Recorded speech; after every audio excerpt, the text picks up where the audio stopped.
Depuis 4 ans, Michel Barrette recueille les confidences de différentes personnalités dans l'une de ses voitures de collection avec l'émission « Viens-tu faire un tour ». Il s'offre maintenant son tour dans sa région. Je lui ai rendu visite sur le plateau de tournage.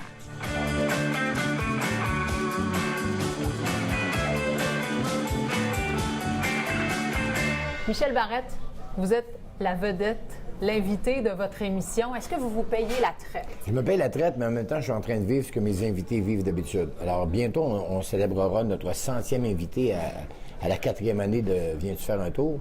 Mais là, ils ont eu la brillante idée, la maison de production, de m'inviter moi-même à mon show et de faire un spécial d'1 heure qui va être présenté dans le temps des fêtes à Radio-Canada. Et là, je comprends. Parce que moi, je vivais par procuration dans la nostalgie des autres. Parce que je les voyais pleurer. Oh, ma première école, ma première maison, ma chambre. Bon. Et moi qui suis un nostalgique de première, là, c'est à mon tour. Et je suis chez moi et je capote.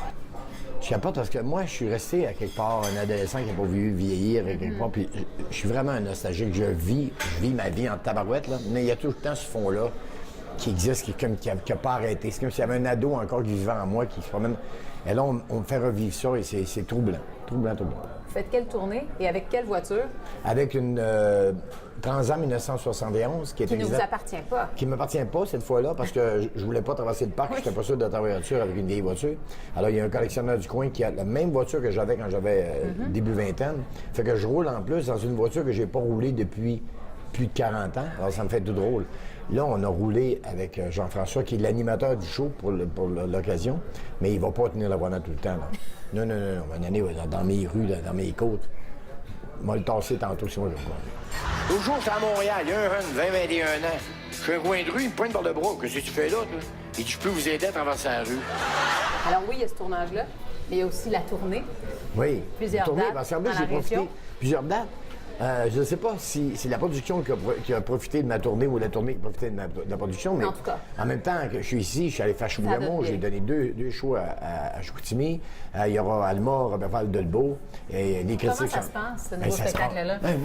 Juste vous dire que le journal local, le quotidien pour le nommer, on fait la première page avec ma face. Et c'était écrit en gros,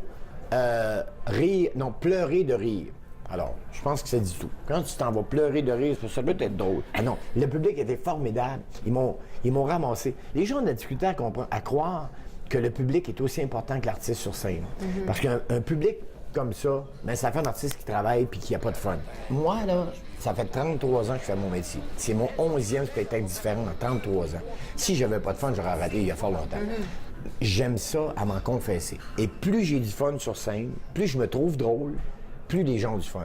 Parce que, tu sais, t'es un peu chouineux, là. Tu sais où c'est des amènes. Puis là, il rit, puis tu dis, oh ouais, vous riez, attendez bien. Et là, à un moment donné, il y en a un, il rit, puis là, quelqu'un répond dans la salle, puis tu réponds, puis je me surprends, ils me surprennent.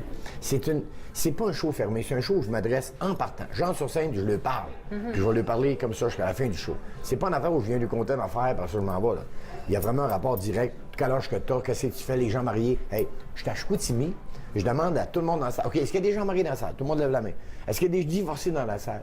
Pas une main qui a levé. J'ai fait, ben oui, ma chambre. Il n'y a pas de divorcé à Chicoutimi. J'ai peut-être marié. Je suis resté 10 minutes là-dessus. Ben voyons, non, il n'y a pas de divorcé. Personne ne divorce. Et c'est légal de divorcer à Chicoutimi? Ils ont ri parce qu'ils n'avaient, là, ils n'osaient pas lever la main, ça. Alors, c'est ça, c'est un partage. Ouais.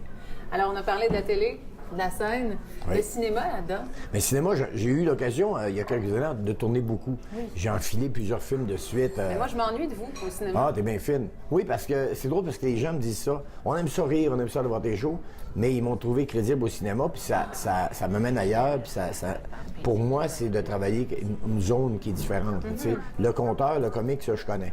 L'autre, je le connais aussi, mais c'est pas quelque chose qu'on met devant. Le seul moyen de mettre ça devant, c'est d'avoir un rôle qui nous permet d'aller chercher en nous des choses différentes. Alors, oui, peut-être, si on pense à moi pour quelque chose de différent, maintenant ailleurs, j'ai joué bien les policiers, j'ai joué bien des autres choses. Alors, j'aimerais ça, justement, qu'on me surprenne, qu'on me propose quelque chose qui est à milieu de moi, pour voir où c'est que j'irai chercher ça, comme acteur. Merci. Plaisir. Bon temps des fêtes. Ah, joyeux Noël.